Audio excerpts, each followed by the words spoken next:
Chapter 5. The Land of the Tooth Fairies. What? Shrieked Milktooth. Go and see the king? You can't go and see the king. Why not? Said Reece William. Because, said the little fairy, sitting up straight and looking very fiercely at Reece William. Reece William looked very fiercely back, and the tiny fairy in the palm of his hand began to wilt. Because, Milktooth began, then stopped. Well, Reece William said, growing fiercer by the second. The fairy crumpled. Because I'll be in big trouble, he mumbled. You're already in big trouble, my lad, so come on, jump to it. Gosh, thought Reece William, I really do sound like my mum, and he couldn't help but smile. Milktooth, on the other hand, did not smile. He let out a very loud sigh, which was very impressive for so tiny a fairy, Reece William thought. All right, he said, sighing again. I suppose I've got no choice.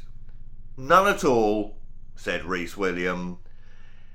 Come on then, Milktooth said, sighing once more for good measure. We'd better get going, but I'm warning you, the king will not be happy. And he shivered at the thought. I'm not happy, said Reece William. Someone's pinched my tooth. And he glared at the little fairy. Milktooth shook his head, flapped his wings, and fluttered down to the floor. Come on, he said, and began walking down the hall of mirrors. Hang on, called Reece William. I'd better put my wellies on first. He pulled on his boots and hurried to catch up with Milktooth, who hadn't bothered to wait. They seemed to walk forever. The hall of mirrors really was enormous. Then Reece William remembered what Grandma had said in her story. Teeth of all shapes and sizes, from all kinds of strange and interesting places. Some of these mirrors, thought Reece William, must lead to worlds he couldn't even imagine in his wildest dreams. They kept on walking and walking and walking, until finally they stopped in front of the strangest mirror Reece William had ever seen. The mirror was quite large, but it was a very funny shape. Then Reece William realised that the mirror was in the shape of a tooth. The frame was white, not the normal brown of a wooden frame. And as he stepped closer, Reece William could see that the frame of this mirror was made of hundreds and hundreds of tiny teeth. He gasped in shock. This is it, said Milktooth, the entrance to the land of the Tooth Fairies. He flapped his little wings and up he flew. Right, he said, give me your hand. Reece William held out his hand, and Milktooth grasped his little finger with both of his tiny hands. Hang on tight, he shouted. Here we go. Reece William felt his feet lift off the floor. The tooth-shaped mirror rippled like a pond in the breeze. Here we go again, muttered Reece William, and they were off. It was dark once more. On and on they flew. Then a speck of light appeared. As before, Reece William felt as though someone had taken hold of his feet and was holding on to them very tightly. He started to stretch. Longer and longer. Further and further. The speck of light began to grow, bigger and bigger, brighter and brighter. I'm going to snap, Reece Williams squealed. Pop! The thing holding his feet let go.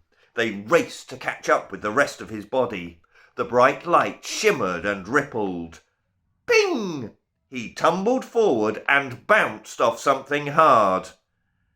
He opened his eyes, which had closed all by themselves with fright. I'll never get used to travelling by mirror, thought Reece William. He was still holding Milktooth's hand. Then he realised he was actually holding Milktooth's hand. Their hands were now the same size. Reece William looked himself up and down. Hey, he said, I've shrunk. Course you have, sighed Milktooth. You're in Tooth Fairyland now. We couldn't have a great giant like you tramping around, could we? No, I guess not, agreed Reece William. He'd never thought of himself as a giant, but compared to the fairies, he supposed he was. He looked around. He hadn't really known what to expect. There were teeth everywhere, teeth of all shapes and sizes. Everything was made of teeth, just like in Grandma's story. Right next to where they were sitting was a big tooth sticking up out of the ground. The tooth had writing on it. Reece William got up and walked over to the big tooth. Something crunched beneath his feet. Looking down, he saw that even the path they had landed on was made of tiny teeth. Hundreds of them. Thousands even. Millions, probably. Reece William gasped and put his hands to his mouth. Is this what you do with all the teeth you take from children? He asked. Not all of them, said Milktooth. We use them to build all kinds of things. What did you think happened to them? Someone just carried them off in the night and threw them away? Well, actually, yes, said Reece William. He'd never really thought much about it before. Teeth are useful, the little fairy said. You make anything from teeth. Reece William was now stood in front of the big tooth with writing on it. In big, bold letters it said, Tooth City this way. Underneath it was an arrow. Come on then, said Milktooth. We'd better get going if you really want to see the king. It's a bit of a walk. Couldn't we just fly? Asked Reece William. Or rather, couldn't you fly and I just hold on to your hand or something? The little fairy shook his head. With all the flying I've been doing, my little wings are worn out. As if to make the point, his wings fluttered feebly, then stopped. No, if you want to see the king, you'll have to walk. And off they set. They walked and walked and walked. It felt to Reece William as if they'd been walking for hours. Then suddenly they stopped. Reece William's little mouth fell open. What, he said, is that?